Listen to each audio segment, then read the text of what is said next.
Hello. Well, back in January, I reported on the government's proposals to introduce mandatory eyesight testing for the over 70s when they renew their driving licences, which is every 3 years. However, if you remember, I didn't think that the evidence backed up this proposal, so I submitted a Freedom of Information request to the Department for Transport. Well, at first, the DfT tried to sidestep it and deal with it outside of the FOI legislation. Now, that would have put us at a disadvantage if we needed further clarification, for example, or wanted to lodge a complaint. So I insisted that it should be dealt with within the FOI framework, and they have now replied with the information I was asking for. So has the DfT really got sufficient evidence, or are they fudging around the facts to push this proposal through? Welcome to Grey Matters.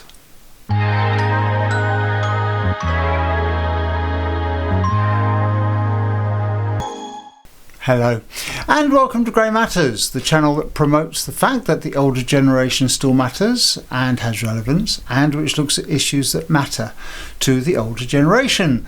We're back on track with our normal content now, following my knee replacement surgery that kept me offline, at least here in the studio, for a few weeks. Things are going well, thank you for asking. Now, Department for Transport. I asked for 3 key pieces of information in my Freedom of Information request. Firstly, in how many reported collisions that resulted in a killed or seriously injured outcome that involved at least one driver aged over 70 was defective, uncorrected eyesight recorded as a contributory factor. It's true that older drivers, those 70 plus, are involved in 25% of all KSI collisions. That's a lot.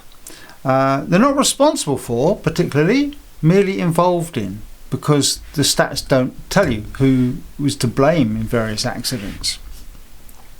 Now, it's also true that young drivers under 22 are also responsible for around 25% of all KSI collisions, and the major contributory factor is the same for both, that they failed to look properly. Now, according to the 2024 stats, there were 29,467 KSI casualties. Now that means if older drivers accounted for 25%, then 7,366 were aged 70 and over. And in reply to my Freedom of Information request, the DfT has revealed that a total of just 67 of those drivers or riders had defective, uncorrected eyesight. Got that? Just 67. So now the question is that a good enough reason to impose mandatory eyesight testing on the older population? Bear in mind too that if the major factor for young drivers is that they fail to look properly, could that also indicate defective vision in some of those cases? Where are the eyesight tests for the younger drivers?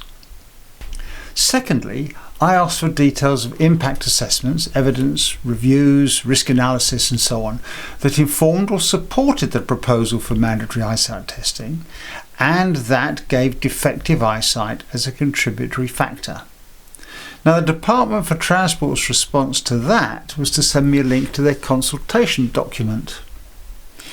Now, in it, Lillian Greenwood, the Minister for Local Transport, said that road safety is fundamental to everything this government stands for. Every fatality and serious collision is a tragedy, which is true. She says that having met with the families and friends of some of those who have been killed or seriously injured, I have some sense of the devastation road harm has on their lives. Now, here, and I don't know where she gets this from, she contradicts the published data. She said that in 2024 there were just 1,224 killed or seriously injured older car driver casualties. Well, that's not 25% of all the KSIs, is it? That 25% is confirmed and it's accurate. But what this is, in my opinion, is a ruse to make the percentages look worse. Remember the DFT told me that 67 drivers had defective eyesight? Well, by going with Greenwood's figure of 1,224, that is 5.47% of older drivers having defective vision. Using the stats themselves means that percentage is just 0.91%. So what's going on there? She claims that she's aware that there are challenges posed by an ageing population. What she means there is not challenges as problems that we're causing, where certain conditions, including visual problems, may become more prevalent. That's fair enough, that's true. And she says, though, she's also taken on board the recommendations from coroners following fatal road collisions. Yet last year, inquests looked into the deaths of just 4 people who were killed by drivers with failing vision. Just 4. Again, hardly a reason to subject all the over 70s to this. Now, I've mentioned percentages just now. And unfortunately, it is a fact of life that if you're commissioning a report, you usually want it to support your narrative. And if it can't, then you have to resort to fudging the information so that it appears to support you. And one very common practice is to present the stats as percentages, not actual figures, when you find that those figures don't support you. Now, Hampshire Police contributed to the government's proposal with data relating to their programme of driver improvement courses and fitness to drive assessments, and these are offered to older drivers instead of prosecution for careless driving or driving without due care and attention, that kind of thing. Now, Hampshire Police stated that 51% of all those who took up the offer were shown to have defective, uncorrected eyesight. Wow. 51%, that sounds serious, doesn't it? But how many is 51%? How many people took these assessments? Is that 51% of, 100 drivers or a dozen? Hiding behind percentages, in my opinion, is dishonest. So I'm submitting a Freedom of Information request to Hampshire Police for exact details, because I'm sure that MPs will have given more weight to that figure than was actually justified. Now, Hampshire Police gave that information to the, and I didn't know we had one of these, Older Drivers Task Force, and they gave that information in to Greenwood for her report. Now, the Older Drivers Task Force is made up of people from health, from insurance companies, from motoring organisations, across the whole spectrum of driving and elder health, and it's designed to keep older drivers on the road longer while reducing road casualties. Now that sounds extremely laudable. I noticed that it doesn't appear to be any older people on there to give their views, and I wonder if they just rely on stats rather than getting out there and watching, testing, speaking to older drivers and getting a sense of the actual scale of the problem. Statistics, well, we can prove anything we want with statistics, can't we really? Now, the third thing I asked for was for the missing data from the killed and seriously injured stats that everybody quotes from. As I said, defective, uncorrected eyesight isn't mentioned anywhere. But that data must exist, surely, because ROSPA have quoted some figures in relation to defective eyesight, so they must have got their data from somewhere.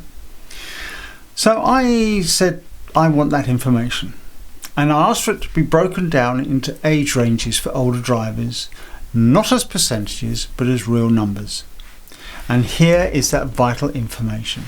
Now these are all from 2024, and these figures have all been adjusted by what is termed the fatal serious conversion. Now this is used to correct underreporting or misclassification of serious injuries and is based largely on medical data rather than police recording, which is generally higher. That's because the police will record injuries and record the details of the crash at the scene at the time.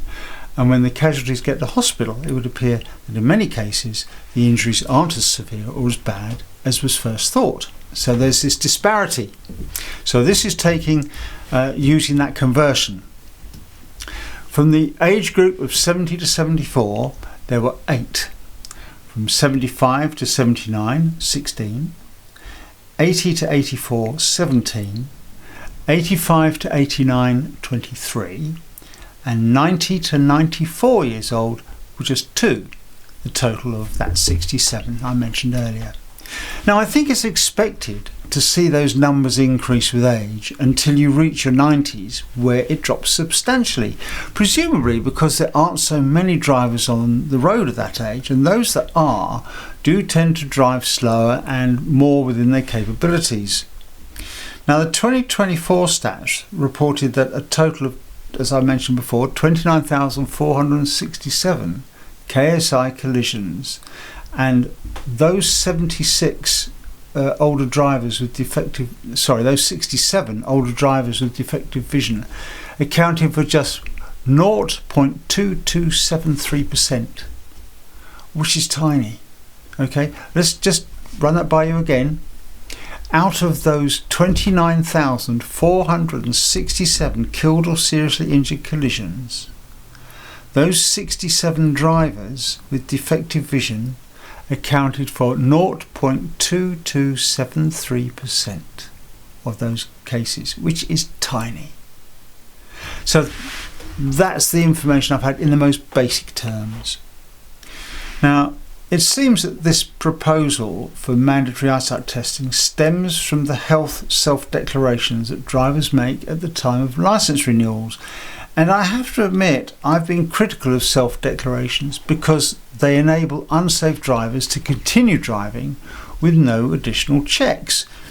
And I'm actually in favour of eyesight tests upon licence renewal in principle, but only if the facts prove they're necessary, and only if there is a genuine appeals process, and only if we're able to use other opticians if we want to, not just Specsavers.